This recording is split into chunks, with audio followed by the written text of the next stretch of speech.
Good day and welcome to Rocket with Chief, conversations to take you places. I'm Daniel, your host, and I'm super amped to have Richard Mulholland with us in studio.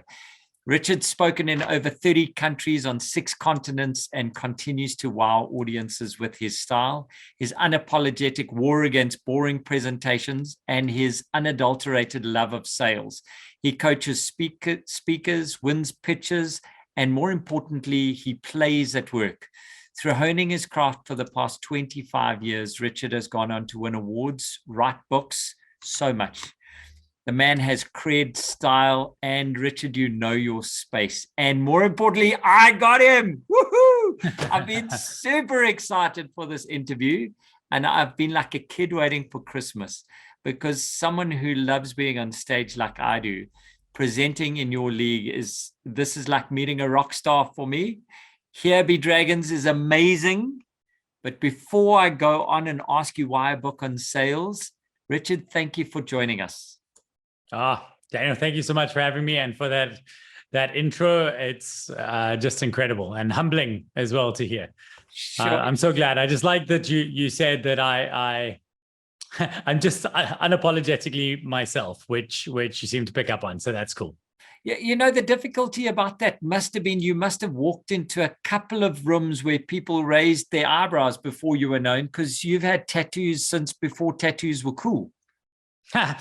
Yeah, well, you'd far rather that they raise their eyebrows than they don't, right? Like if you walk into a room, like the last thing you want to be is invisible. And actually, when I started Missing Link, I used to wear a suit and tie for like 3 months.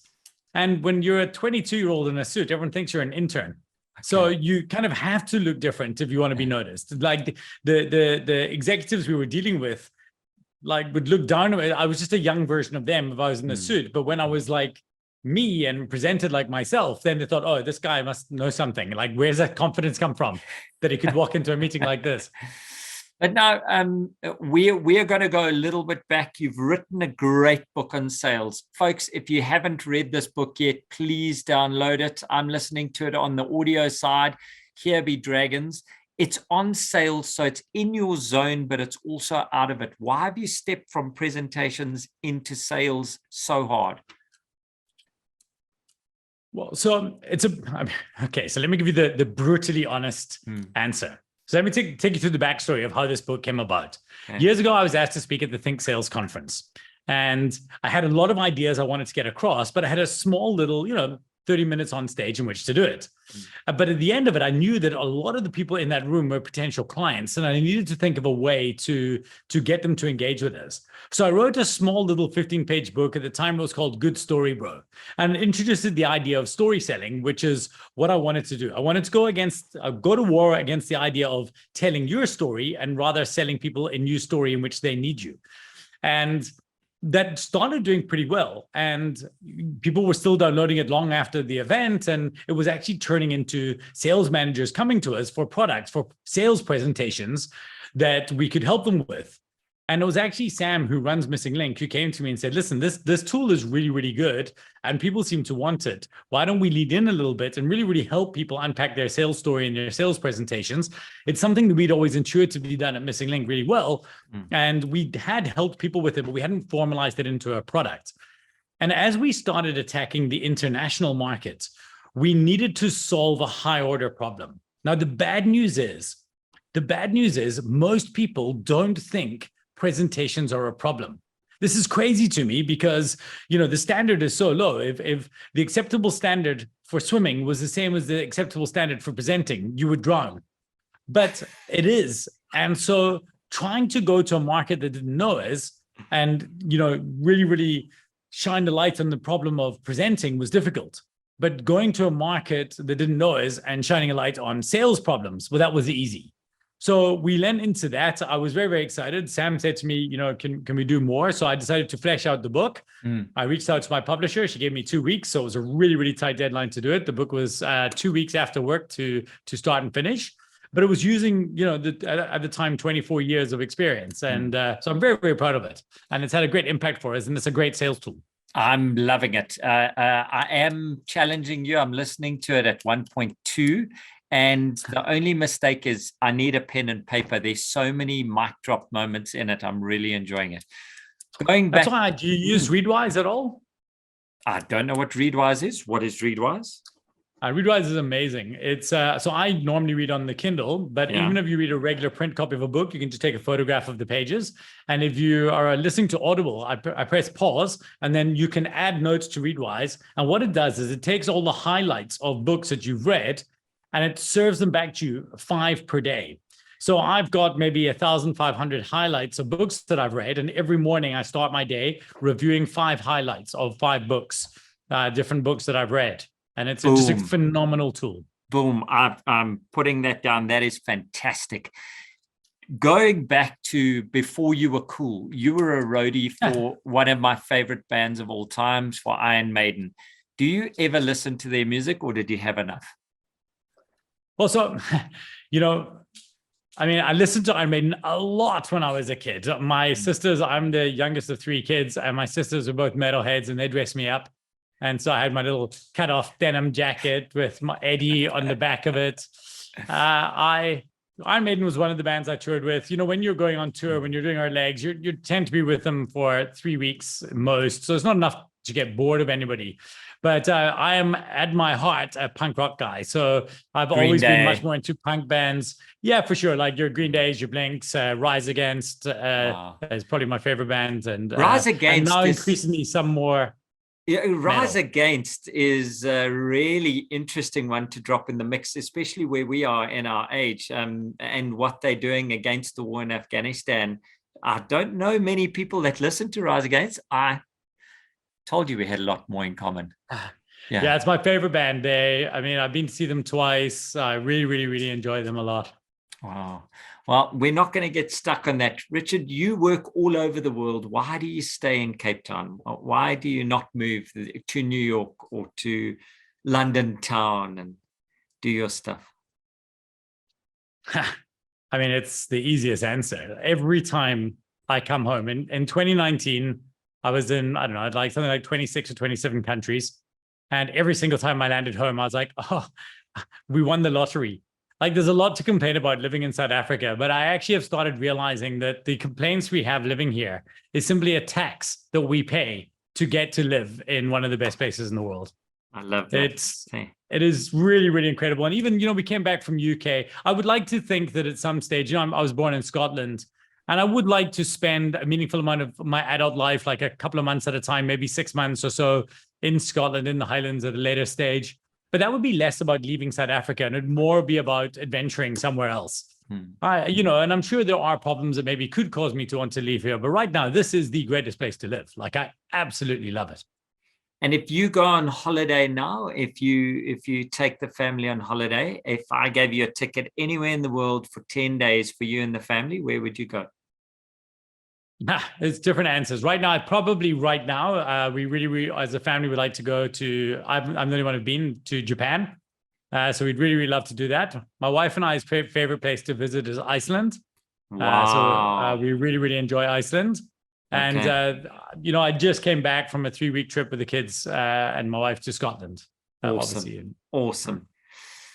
Getting back to what we're here about, you've been building Missing Link and presentation powerhouses, the line underneath it, since 1997. That is just a massive testimony for how much you've created an industry around yourself and what you've done. Is it possible to sum up Missing Link in a 1.5-minute summary? Yeah, at its core, Missing Link's job is to go to war with terrible presentations. And the reason is very, very simple. Almost nothing of significance in business or in your life doesn't happen at the other side of a presentation, right? So almost every significant thing happens when we stand up and share our ideas. That doesn't necessarily mean with slides. And we talk a lot about conversational presenting, but when humans interact with other groups of humans at scale, especially, magical things happen. Unfortunately, as I said, the standards are fundamentally too low. And most people think that you solve a presentation problem with pretty slides, but you don't. You write a good talk before you design it, before you deliver it. And Missing Link's job is to make sure that we start people at the right place. In fact, the thing that we're least excited about is the designing of the slides. If it was up to us, we would outsource all of that. For me, it's about writing a great narrative designed to move humans and then delivering that when you show up on that stage in such a way that people will never forget you and be driven to action. The Missing Link's core belief is that a presentation is to deliver a message, to evoke an emotion, to achieve a desired result. The message creates the emotion drives the result. And if we can help people understand that and get that right and understand that it's not a skill thing, it's a system thing. Presentation, good presenters are engineers, not charismatics. And once people understand that, we believe that we can change people's trajectory and the trajectory of their lives. I like the way, that's a great summary. Thank you. What is your mom or dad? How do they describe what you do, what Rich does for the company? Something with computers. So they also don't know what you do. I think now they would both know. They would both say, if you said, they'd probably lean to, if they asked about me directly, they'd probably say a professional speaker. He's a speaker guy. He speaks around the world. And they would probably say he runs a presentation company, possibly. Awesome. But for years and years and years, it'd be like randos would phone me. I think it's a generational thing, but random friends of my parents would phone me. And, oh, your mom and dad said you're in computers. Can you help me with this? and that was that. Yeah, I get that as well. No, I can't. I can sell this stuff. I can't fix it. What's been the most difficult thing about finding and keeping your true north for so long? Getting bored, fundamentally, and ego. Getting bored and ego. So let's unpack the ego one first, because it's probably the truest one. And in fact, it's also probably my biggest mistake. I'm not sure I've ever said this out loud on a podcast. Well, I got so, I started speaking when my son was born 19 years ago. And I was speaking on these stages, but I didn't want to be the guy who just spoke about presentations, even though that was our business. In my head, I wanted to speak about these, business concepts. And that's why my first book was on legacy thinking and innovation. And I didn't want to just be the presentation guy. And I let that go. Like, I think way back when I was doing it, when we just started blogging, that was a space that we could have owned, and we didn't. And it was my personal ego, because I felt that I was more than just a presentation guy. And so that kept me distracted. I never wanted to dig in and commit to that one thing that Missing Link did. And in fact, I got caught up in this idea of being an entrepreneur. But you see, if you are an entrepreneur, if entrepreneur is your job title, then your job is to start businesses, because that's what entrepreneurs do. You fix problems or you fill gaps. So at one stage, we had 5 companies under the cultivation group. And while I loved Missing Link, and Missing Link was always the one that made most of the money, 21 Tanks did quite well as well, it was me trying to be this entrepreneur. It was only later, and I would say within the last 3 or 4 years, that I realized, but my craft, the thing that I love, the thing that my legacy that I want to leave, is I want to change the world's relationship with presentations. And it was actually a gift that the business I started in the first place is the very, very one.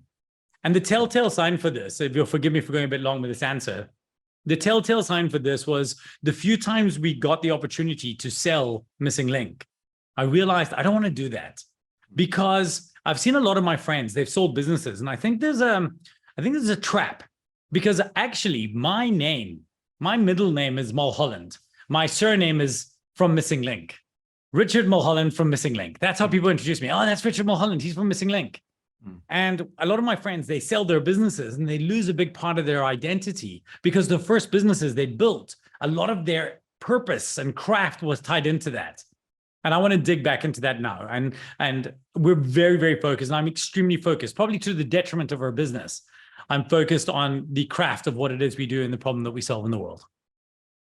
The detriment of your business. So you're turning away offers that are outside of your focus. Yeah, absolutely. And we're also, we're only doing work that we're excited about. We're turning down work that we're not. And brilliant. I mean, we have a specific mandate on the size of the business we want to maintain. We want to scale our impact without scaling our headcount. Through automation, through being clever. Yeah, through systems. A Missing Link was always about being remarkable and different, and we still want that to be the case, but the way to solve the presentation problem is to systemize it, to make the output logical, and we believe that it is, and that's what we want to do. What do you wish you knew 10 years ago that you know now? That.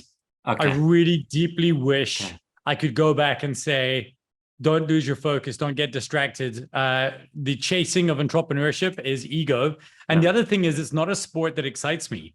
So even though I was doing it, I was launching these businesses, I'm not that driven by wealth. So I was never willing, and also my family values are so important to me that there was only so much that I was willing to sacrifice for the purpose of growing the business. And I wish I'd gone back and said focus. Sure, Richard, there's so much here that's resonating with my journey. If I interviewed one of your team, what would they say is your biggest weakness when it comes to working in the business? Wow, this is an easy one. You introduce any of my team, is that I am frustratingly blunt. I give the pendulum of feedback swings as easily positively as negatively. Okay. And I think that everybody would prefer that so if I saw a presentation that I thought wasn't good, I'd be like, this is terrible work. Like, why would you do that?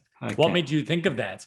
But on the flip side, if I saw a presentation that was brilliant, I'd say this is brilliant. Okay. And I understand that for some people that's not good, but I actually do think that we learn more on the edges. And I know that not everybody wants to work with somebody like that or somebody like me. But I think that if we want to be a frontier business, doing things and changing the way the world perceives something that, almost everybody knows already, we have to be willing to scrap it out on the edges.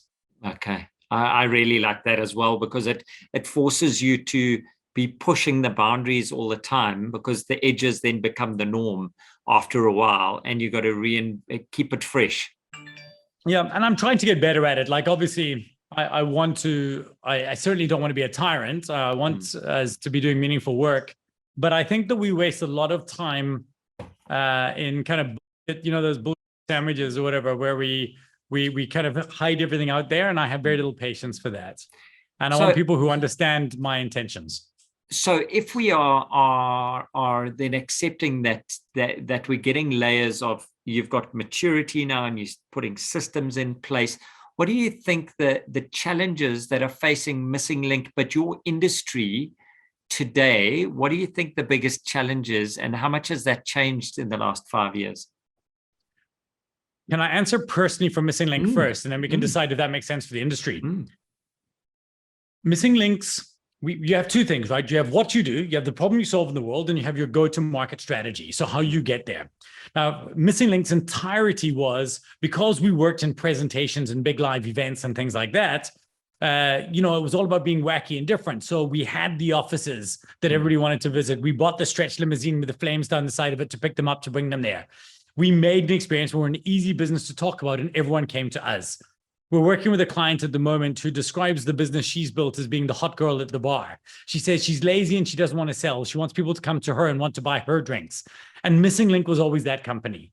And now Missing Link is, one, going to new markets and new frontiers, but the products that we are building require a different go-to-market strategy. And the challenge facing us is, do we change the go-to-market strategy, or do we figure out how to do it the old way, the remarkable, crazy, I want to deal with this company way?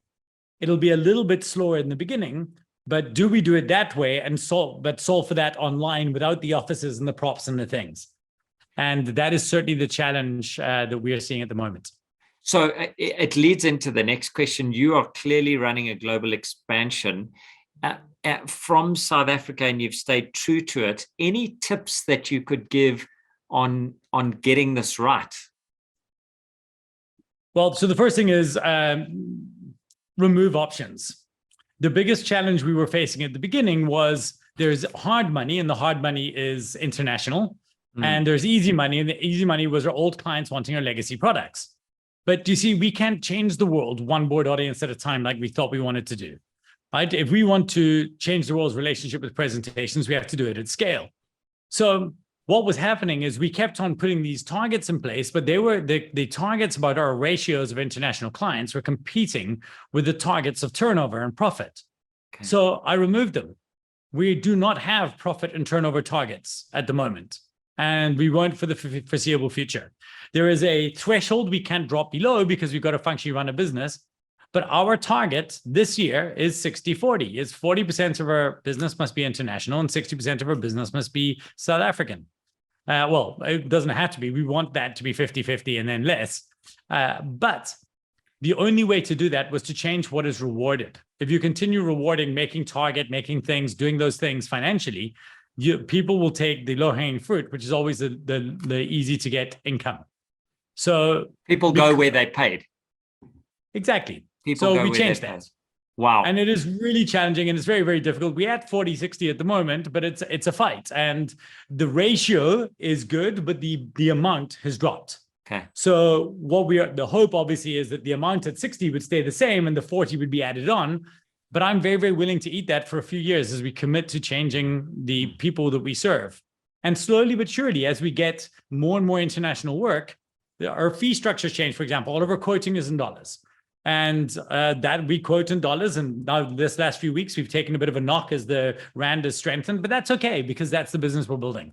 Wow. Wow. I love that. I'm taking that away. Removed revenue targets and profit, rather gone for the goal targets to change the behavior. That is stunning. As a leader, what is that unique thing you carry in your toolbox that you take to every project with you, apart from enthusiasm? Because I know you bring that with you. What is that special Swiss Army knife that Richard has on every project? I would like to say curiosity. So I'm not sure if you know that my hobby, my obsession is board games. Yes. I'm absolutely obsessed. Dungeons and Dragons. Come on. Exactly. I mean, I just played now. I had lunch with my son and we played a game of Arcana Rising, a little engine building spell game. And I love games very, very much. And games are very, very simple because, and it's the same thing with 60-40. That is what we refer to as a victory condition. Now, if I want to teach you, if you come over, you're down visiting Cape Town, you want to come play games, you come over and I'm going to teach you a game. I'm going to teach you Arcana Rising.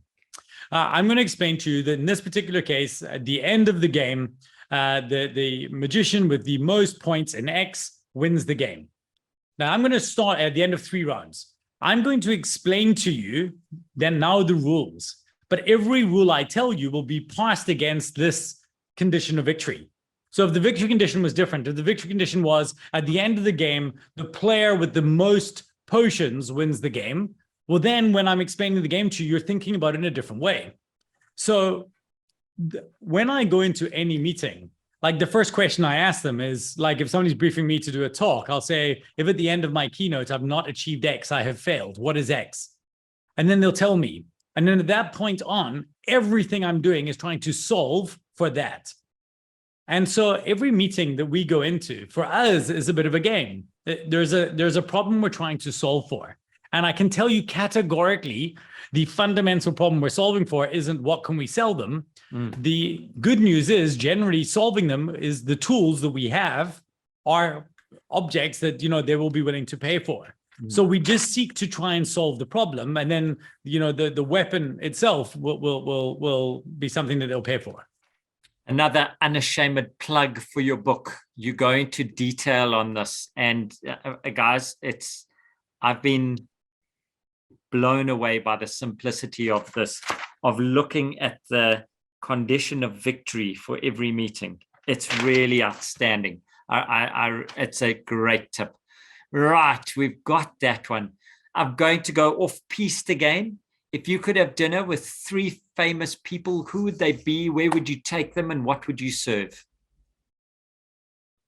Okay, the first one would be Tim McElrath. He's the lead singer of Rise Against. One of my personal goals is to collaborate with him on a project. Okay. The where would be, I would bring him to Cape Town and I would get my old friend Jay Mack, who used to have a little vegan restaurant called The Kind Kitchen. And I would get him to open a pop-up version of that. And I would have him serve his little Philly cheesesteak that he makes, because both Tim and I eat plant-based. Awesome. So that would be the one person. So you wouldn't throw the 3 together. You would keep them as separate engagements, eh? Well, if that was an option, I would always go deep with all 3. Okay, right? So you are more one-on-one. Let's connect and go deep. instead Well, of yes, I'm crowd-based. the most introverted person I know. Well, that's probably not quite true, but I'm deeply introverted, so I don't like crowds. Table for four is very, very possible, but I just think that I'd have a better chance of making a more meaningful connection if I did that. The next two would be Hamish and Andy. So Hamish and Andy are Australian podcasters. They're a podcast duo. They're radio hosts. They're real. I mean, I've been listening to them for years and years, and they're just so wonderfully, ridiculously fun. And I would enjoy that very much. Brilliant. And then the last one is a bit of a left field one. And probably if I thought about it in a different way, it might be different. But this is the most selfish businessy one. Yeah. I want to have lunch again with will.i.am. Wow. And the reason is again, you just dropped an again there. So you've had lunch with will.i.am. Yeah, so I had dinner with will.i.am. So let me explain to you what happened. This is my biggest mistake I've ever made. I actually have a tattoo reminding of it, FYP, and I'll explain to you why I got that tattoo in the end. So I'm speaking at this event, and will.i.am is one of the speakers. Gladwell's one of the speakers. It was amazing. And like the whole press conference was amazing. He came up to me at the end. He was like, bro, wait, every time you speak, you blow my mind. And he went and he asked the organizer if I could be sat next to him at dinner. And I was so blown away by this. I couldn't believe it. And the organizer came to me and said, dude, you made this great impression on Will. He wants to sit next to you at dinner. I was like, okay, brilliant. And then we chatted a little bit, and he's a remarkable human being. I really, really enjoyed speaking to him. And in fact, not to be disparaging, the least interesting thing about will.i.am is that he was in the Black Eyed Peas. As a business mind, he's just incredible. He's entrepreneurial. His ideas are on fire. He's just great. So the next day he was speaking, and I grabbed a mic and asked a question, and it was a little bit of a contentious question. And he was like, that's my guy. That's what he does. Anyway, we finished and we're all doing these book signings and signing photos and meet and greets. And I had another gig that night, and I went up to him and said, hey, well, man, what a pleasure working with you, dude. It was so rad. And I shook his hand. He was like, no, please give me your card. We got to stay in touch. We're going to do great things together. And I was so excited. I gave him my details and I walked away. And I came back and I went to my business partner at the time, Don Packett. And I said to him, hey, Don, this happened. He was like, amazing. But did you get his number? And I was like, no. And he said, well, he's never going to call you. He's going to lose your card. Why didn't you get his number? Yeah. And I was like, well, I was too shy to ask. I was like, this guy just asked you for your number, right? Of course you can say, give me yours as well. He can't say no. No. FYP, your pride. And I was so embarrassed to ask. And I was like, oh, I don't want to be that guy asking for his number. But we were two peers. And so I didn't do it. So I'd love to reconnect with them, because I actually do think we could do amazing things together. And that would be. And has he ever called you? No, never. And we tried everything. Never called, never mailed. I'm dead to him. He doesn't even know I exist. It was a nice time. Yeah, but that was it. And I'd love to reconnect, tell him the story and laugh about it, and then do great things. And then if you gave me a bonus group one, it would be, I would absolutely do something. I would love to have like a lunch or a breakfast with the Toronto Maple Leafs. That's my other obsession. The who's? The Toronto Maple Leafs, the ice hockey team. Oh, Toronto Maple Leafs. You were speaking Scottish to me. I've watched them live. They were amazing. And everybody has their own teeth. They're all perfect, apparently. No, they've lost a lot of teeth. They all got Da Vinci veneers. Yeah, exactly. Is it your favorite sport then? Oh, yeah, by far. Well, so I do a lot of martial arts myself, but like I've not missed, there's, I think, 80 games per season or 70 something games per season. I've not missed a game in 3 seasons of watching. Yeah. And I've been watching them since I was 20 years, the last 20 years. Why? Why hockey? Why ice hockey? My great aunt years ago, she'd moved to Canada just after the war. I actually did a whole video on it. I've got material on this story, a Goldcast video. I told the story once, and Goldcast sent it out, and like 20 million people saw it, which was pretty cool. But basically, she used to tell us these stories all the time about when she went to see the Toronto Maple Leafs when she was young. And fast forward years and years later, in like 2001, I bought a PlayStation, and I was at this little PlayStation store at the Ramberg waterfront. Yeah. And I asked the guys, hey, give me some games. And I think they gave me Metal Gear Solid, Tony Hawk Pro Skater, and they said, get this NHL game. And I was like, okay. And I went home and I said, okay, well, I've got to choose a team. I'll choose the Toronto Maple Leafs. And I started playing and I loved the game. And then I was like, I wonder if this is on TV. And it just so happened, I checked DSTV. I didn't have DSTV at that time. And there was a Leafs game on that Friday. Wow. So I was like, that's it. I got DSTV. There's only like 3 games shown on DSTV a year at that time.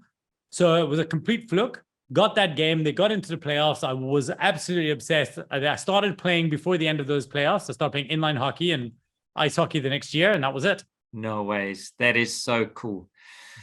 I'm going to bring us back now because we could go down a rabbit warren. You're famous for focusing on presentations, for making them better, but being on stage is obviously one of the things you do. What is the one thing that all business people who present or public speak should change today and never flip and do again? Let's start from a delivery point of view. From a delivery point of view, the first thing, you never, ever, ever, you do not need to see your current slide. The only thing you need to see to make yourself a better presenter, to write better presentations, is your next slide. That is the key. That is the one thing that will make everything instantly better. All I care about is where am I going? There's nothing more frustrating than seeing a presenter turn around and go, all right, so click.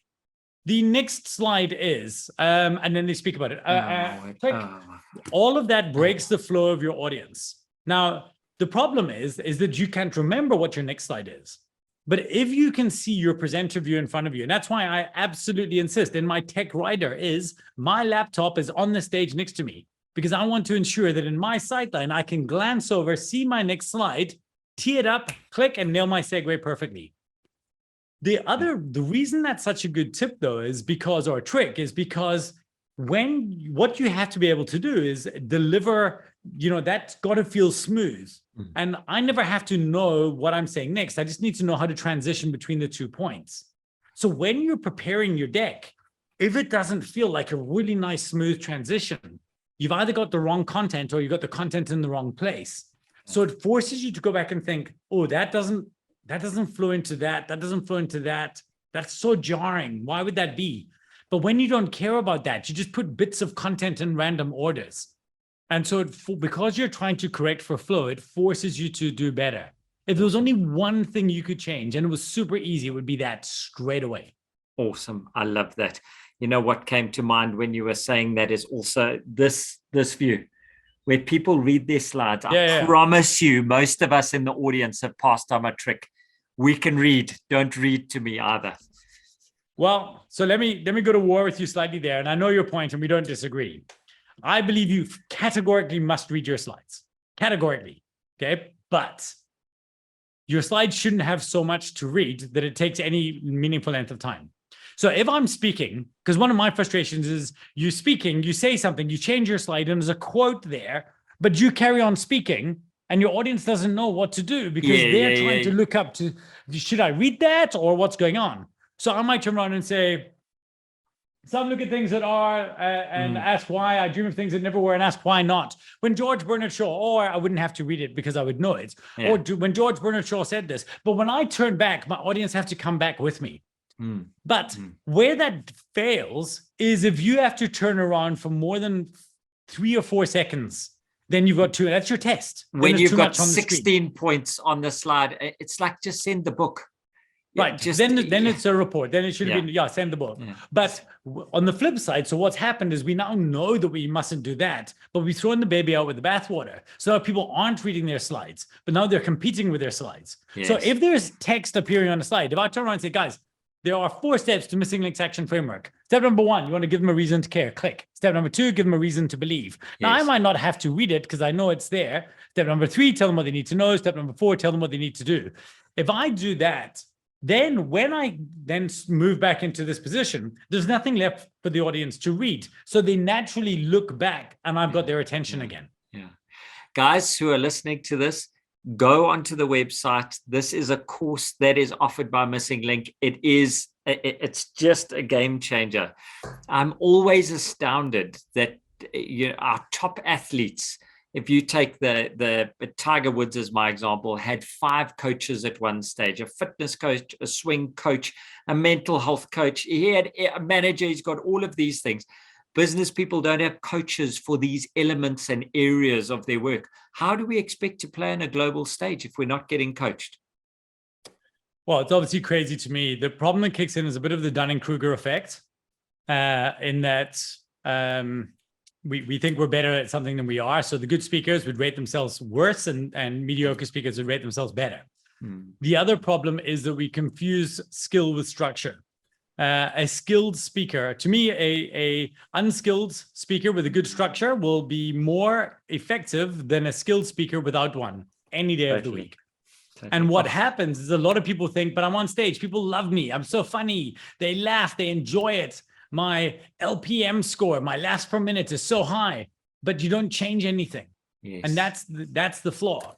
So again, our ego makes us believe we don't need a coach because people love us, but the audience isn't shifting as a result of you speaking. And that's the only job. Deliver a message to evoke an emotion to achieve a desired result. They're not achieving that result, but they don't want to learn because they think, but I'm great. Oh man, you're making me really look hard at myself. Tell me the story about being the main character in the movie that you were talking about in your book, where you realized you might not be the main character in his movie and how that affected you. Well, there's a fantastic book by Tom Asaker, and it's called I Am Keats. There's actually two versions of it. The one is a fiction version, the other is a nonfiction book, and I'm referring to the nonfiction. And he talks about the idea that all human beings are protagonists in their own film, right? So everybody walks around and they're the hero of their own movie. And the rest of the time, what you walk around and think of, I'm just guy who appeared on your podcast. That's it. Like when the credits of your movie run, I'm just like guy on podcast. What I want to do is not become the hero of your movie, but I would like to audition for a better part, right? So I would like our thinking to be more significant in your film. And I also think understanding that changes the way you look at the people around you. And the kind of story that I was listening to this podcast, have you ever listened to the Matt Brown show episode with Tom Asaker? He actually explains this in it. And it's a really great episode.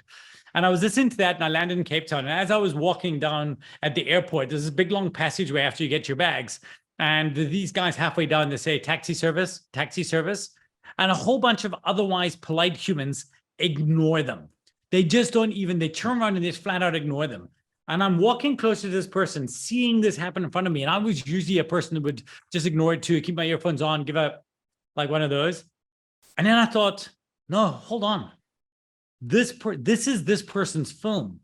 This is like a horror movie. Every single day, this guy shows up for 8 hours, speaks to other human beings who professionally ignore them all day long.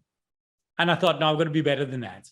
And so, like yesterday, a call center insurance person phoned me and I, got through my Truecaller and I answered the phone. And my first thought was, this person's trying to sell me insurance, I realized. And then I just thought, well, let me see. My goal always is, how can I make them have a bit of a laugh? Like, how can I make them feel a little bit in a small way like the star of their own film for 5 minutes? I mean, I didn't want to buy insurance, so that wasn't an option. But that's always my goal for those kind of things. Wow, that is so good. Do you think how we present really moves the ticker forward from a monetary perspective? If I am in selling insurance, if I am in IT, if I am in sales? Well, 100%. So in any field, the person who can communicate better has an unfair advantage. So it's about communicating. It's not about presenting. It's not about entertaining. It's about communicating. Yes, and so I use presentation as a broad term, but even actually presenting, and let's say, because communicating could be email and things like that, and that's all important. Let's take this back to just presenting then. If I can go and if I have a fundamental idea that I want to change in the world, and I can present that on a stage, as a result of me delivering those presentations, people want to engage with us and do business. We refer to that as stage marketing. It's high authority attention. One, I'm paid to do it. Two, I'm on stage for 45 minutes with a captive audience of the right people preset for me who have asked to be there. And three, at the end of that, I've been given a platform to sell a problem. I'm not trying to, and even give them solutions. I'm not trying to sell my business. But at the end of that, if they believe they have a problem and they're looking around for an authority, the person they perceive to be an authority is me and my business. and your business. So for me, anytime if you're able to communicate well and effectively explain to people the problem you solve in the world, then they will feel like they have that problem and they will need you. Wow. Rich, we are getting down to the end of my time. I could carry on for hours. I'm really enjoying learning from you. 2022 is a year of great change. We are still going through it. There's been corporate shuffle. There's been COVID realities, economic upheaval. We've had load shedding, down shedding, a war in Europe going on, the rise and sudden fall of crypto. What excites Rich Mulholland for 2023? More meaningful problems to solve. No, don't give me, no, unacceptable. Give me something. I want something more. Give me more specifics. Yeah. Okay, well, specifically for me, okay, for me personally, from a content point of view, I really want to have a formulated beat sheet for a presentation. I want to codify presentations and release that. From a business point of view, I want to solve and crack the code of recurring revenue. So we're not chasing our tail, every time. We're basically a reset business every month. Yeah. From a world's point of view, I could it. It's going to it doesn't really matter what happens. Whatever happens is going to happen, and there's not too much I can do about it. And circle of concern, circle of influence. Yeah, but I also fundamentally believe that. So I really do buy into the idea. I am definitely a wartime general. Like I'm better when there's something meaningful to solve. I get very, very bored. We kind of briefly touched on it, but I got very bored of our business when it was working fine. So I do need meaningful challenges to solve, or else things get frustrating. Awesome. So that's a big thing, but I spend very, very, very little time in the news. And if there's something that I would get frustrated about, it would be the only thing I'm maybe negative about is I think that the world is too politically divided, and it's to its detriment. I think we're heading for an intellectual civil war and divide, and it's problematic. Wow. Lots to think about there. Very quickly, 3 books that I should read apart from yours, because yours are mandatory. I mean, Boredom Slayers is amazing as well. And then 3 podcasts that our audience should listen to. And okay, so for the books, I would first of all, Your Business Brickyard by Howard Mann. Okay. Second of all, and this is I want to say this is a caveat. This is the book that probably impacted. I read it, and then I read it years and years later, and I realized, I didn't have an original idea. This was all his ideas, and that was Selling the Invisible by Harry Beckwith. It is so dated now, but the principles are still the principles we're running our business off. Get through the dated language. It is fundamentally brilliant. And then the final one is The Happiness Hypothesis, and by Jonathan Haidt, sorry. And that book is just absolutely blows me away. I get excited when I think about it. I refer to it quite a bit in Here Be Dragons. Yes. He was the person who positioned the idea of, I call it the robot and the elephant. He talks about the rider and the elephant. That's from Jonathan Haidt. It's just absolutely fantastic. And I really, really love it. Thank you. And then 3 podcasts.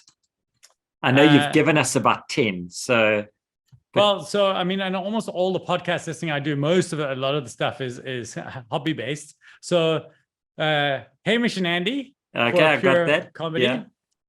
No Such Thing as a Fish. I have no idea. Just being generally smart, right? These are. The hell is No Such Thing as a Fish? It's the guys from QI, and they just basically share really, really smart intellectual things. It's just brilliant, absolutely brilliant. Okay. And then My Dad Wrote a Porno. No. Oh my word! Have you not heard that? Oh my word! No. It is so good. It's so funny. So the basic premise is that this guy, like 20-something-year-old, finds out that his dad wrote erotic fiction around about the time of 50 Shades of Grey. And so he got 2 of his friends, and they do live readings of his dad's book. It is Just go and read the introductory episode in the trailer for season 1, episode 1. Oh, my word. You will absolutely die. The reason I wanted to, and I was very, very mindful, the reason I wanted to share this is we're far too caught up in business and things and stuff. And, for me, generally, if it was, most of my book reading is reading fiction. I love fiction. And I wanted to make sure there was something in there that was more entertainment. My cocky answer was going to be, and I realized you wouldn't accept it, anything about your hobby, because I believe that What is your hobby? What is a Rich Mulholland apart from games? Because we know that. So I do Kung Fu 5 times a week. Okay. I do Brazilian Jiu-Jitsu. Oh, wow. Capoeira. No, Capoeira is actually different. I've done a little bit of Capoeira, but not much. Brazilian Jiu-Jitsu is more grappling and holds and hands. Primarily, I'm if I was 1 part grappling I am 5 parts Kung Fu. Like I really love Kung Fu. Awesome. And I enjoy things like electric skateboarding. And now I used to be regular skateboarding, and I love snowboarding, but I don't get to do that enough to consider that a hobby. And I would absolutely say reading fiction is a very, very, there's almost nothing else. Almost everything competes with reading a good book for my time. Yeah, me too. I run a lot, so my Audible account is fairly big. But what I'm listening to at the moment is The Wizard's Butler. So when people are talking to me about all these business books, I have to check in because I'm more of a fantasy kind of adventure person. But love fantasy. Yeah. So best book. Nathan Lowell. Wow, gets good ratings. My best book. Yeah. No, don't answer that. I'll get that afterwards. What I'd like to do is, what is your ideal customer? I know they won't get hold of you all the time. You're not for every client, but who do we get hold of? Is it as simple as the missing link and we can go for training? You offer so much. Give it to me again. So where can people get hold of you, and what's the ideal customer? So obviously anybody who wants to improve their presentation or their business presentation and make an impact that way, absolutely, we'd love to speak to them, right? And we don't want to be exclusive to a specific archetype. If there were 2 people, me personally, the projects that I get involved in, the first is somebody who wants to grow their authority on the stage. Entrepreneurs that are back themselves, they have good ideas, but they know that if they could actually just structure a well-done keynote, they'd be able to use that to, 1, get paid to speak, but more importantly, get paid because they spoke. And that, I would love them to come and join our Story to Stage program. I'm really, really excited about it. We're on the 2nd build of it. We're on, we've had so many people go through it, and I'm very, very proud of it. That would be that. And then the second group is, if you're an entrepreneur or a new sales manager and you're frustrated that there is a lack of urgency or inconsistent performance of your sales team, or perception that you're a commodity, I believe that our story seller methodology will help crack the code of that. We're doing that on repeats, and that's another project that I'm very, very actively involved in. So if you've got a frustration with regards to sales in that way, I'd love you to book some time to chat to me. Brilliant. And it is as simple as missinglink.com. Yeah, go to ineedmissinglink.com, and then that will get you to the MSNGLNK one. Yeah. Brilliant. I've been on the website, folks. It is an absolute pleasure to get on there, easy to get around, and you can understand it. Save the money and invest in yourself. Don't buy a new t-shirt for $1,000. Go and buy a course that's going to change your life. From me, Daniel Robus, this has been an outstanding occasion for me, Rich. I've seen you on stage. When I told my wife, she's a photographer, she said, "Oh, I'm so excited. She's photographed you so often. She loves you." And I think what you've done for our craft is just amazing.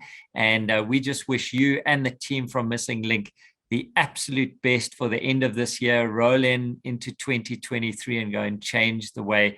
Slay the dragon of boredom. Come on, keep it going. Thank you so much, Daniel. I really appreciate it so much. Cool. Have a lovely Friday. Go forth and conquer. And I'll see you again. From me, Daniel, we're going to sign off. Have a good day.